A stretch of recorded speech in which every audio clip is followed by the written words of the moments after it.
third graders, welcome back to Ready, Set, Read, Research and Write.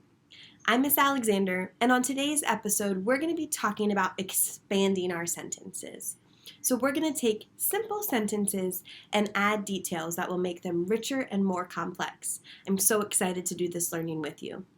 In order to be ready for our time, let's go ahead and grab our distance learning packet. You're going to have 30 seconds to do that. See you soon.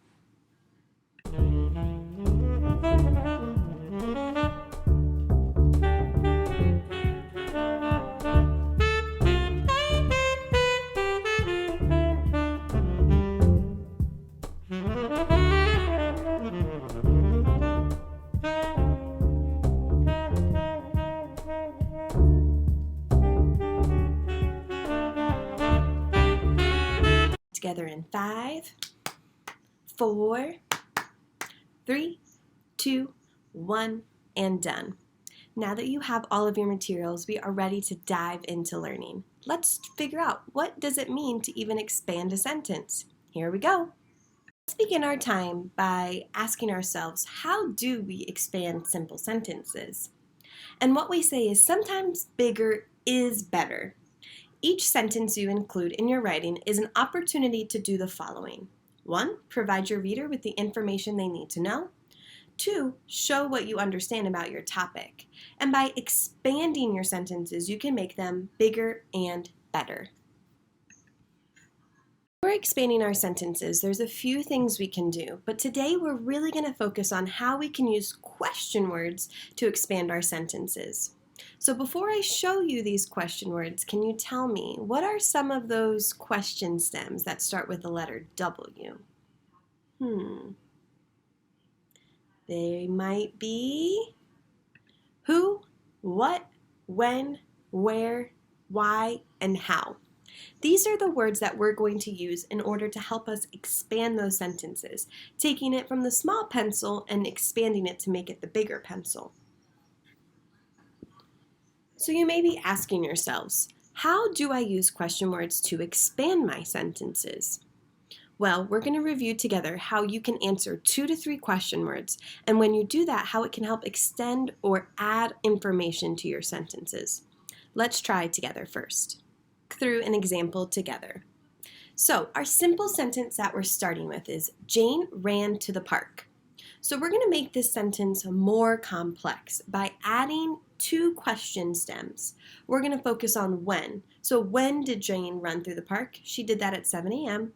And why was she doing that? She was doing it to get in shape. So when we take those 2 sentence stems, we're going to add it to that simple sentence to make it more complex. The revised sentence would sound like this. At 7 in the morning, Jane ran to the park because she wanted to get in shape. Notice how answering the questions helped me give more information about Jane's run through the park. So it wasn't just the simple, she ran through the park, but now we know when and why she's doing that. And that is how we take a simple sentence and expand on it to make it more complex. Let's take an opportunity to practice this together. The simple sentence I want you to work on is, it is extremely foggy. So ask yourself right now, which 2 or 3 of these question words could you answer to add on and expand on this simple sentence? It is extremely foggy. I don't know if who would work in this situation. What could work? What is foggy? What do you see? Where? This would be a good opportunity. Where are you seeing the fog? When is the fog happening? Can you think or make a connection to your own life of when you've maybe seen fog? Why? That would be another opportunity. Why does fog happen? Make that connection to science. Or how?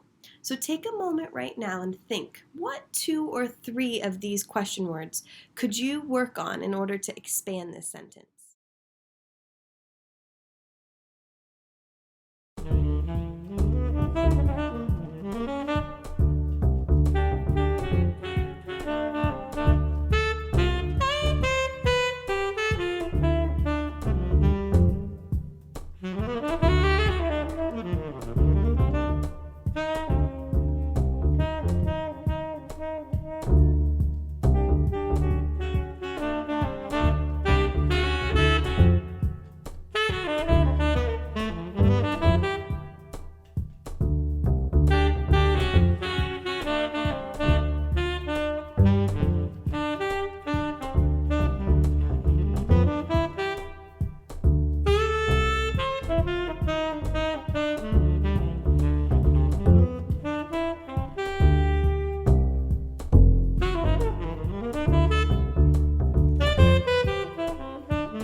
think through together. These are the 3 question words I decided to focus on.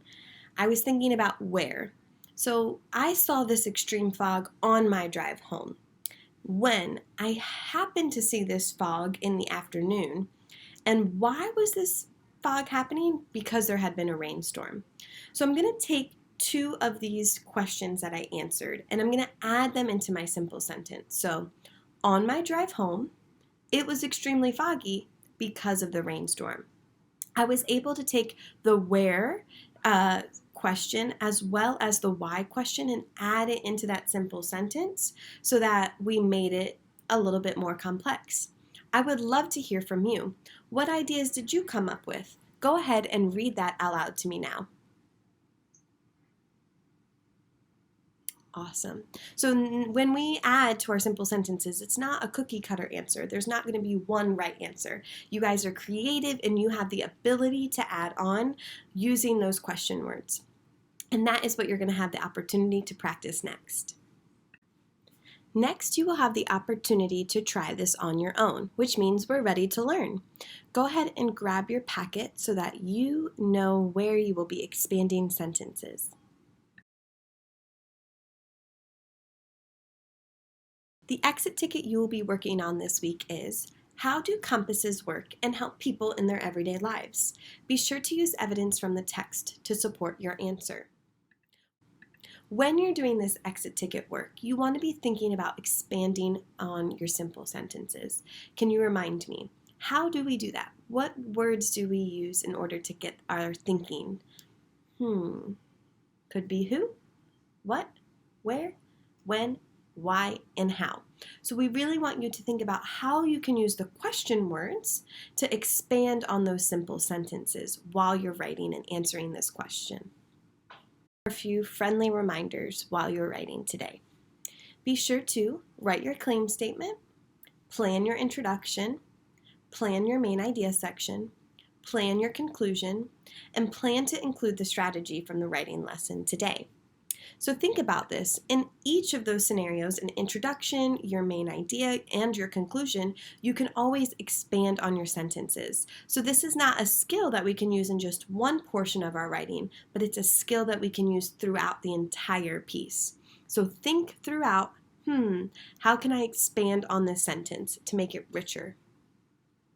Continue using a checklist to hold ourselves accountable for the writing that we do today. As a reminder, here's what's included in the 3rd grade informative writing student-friendly checklist. 1, make sure you have purpose. What is your purpose? Did you answer each part of the question fully? And did you use evidence to support it? A sentence stem we always use is, I know because the text says. Organization. Did you group similar information together? Was each part mostly about the same topic? Did you use linking words to help the reader understand? Did you write an ending that drew conclusions, asked questions, or suggested ways the readers might respond? That's a connection to last week's episode. Did you write facts, definitions, and details, or observations about your topic? Elaboration. You used expert words to teach your readers. Did you use drawing, captions, or diagrams? And did you get information from talking to people, books, or your own experience? Last part we want to make sure we include is the language and conventions. Did you use capitalization correctly? And did you write simple and complex sentences? So there's our connection to what we worked on today, making sure that you have a good combination of both sentence types. When you answer this exit ticket in your packet, there are 2 options for you to use. You can either organize your thoughts using option A for the multi-paragraph outline, or you can use option B for the multi-paragraph outline. Pick whichever option feels best for you. Once you've gone through and you've organized your writing, then you will have the final copy. On pages 16 and 17 in your packet, you will publish your final piece, which means you'll take all the information you just worked on and put it all together. While you're doing this, use the student-friendly checklist and also maybe be a detective and see how many complex sentences you used. If you only have 1 or 2, maybe push yourself to see if you could add 1 more. I know that you can do this. Made it to the end of our work time together today. How do you feel about expanding your sentences? I hope you feel a little bit more confident. Let's remind ourselves, what are those special words we can use in order to expand our sentences? They are question words. So think about how question words can help you expand or build on your ideas. As always, scholars, you have been excellent, and I cannot wait to either read or hear from you. As a reminder, it's always good to read your writing out loud. So when you're finished publishing your work, maybe look in a mirror or ask a family member, can I read this out loud to you? They would love to hear from you.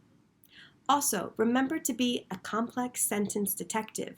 Go back and see if you should add any more to your simple sentences. As always, I believe in you, and so do all of your teachers. So keep up the great work, and I can't wait to see you on our next episode. Bye for now.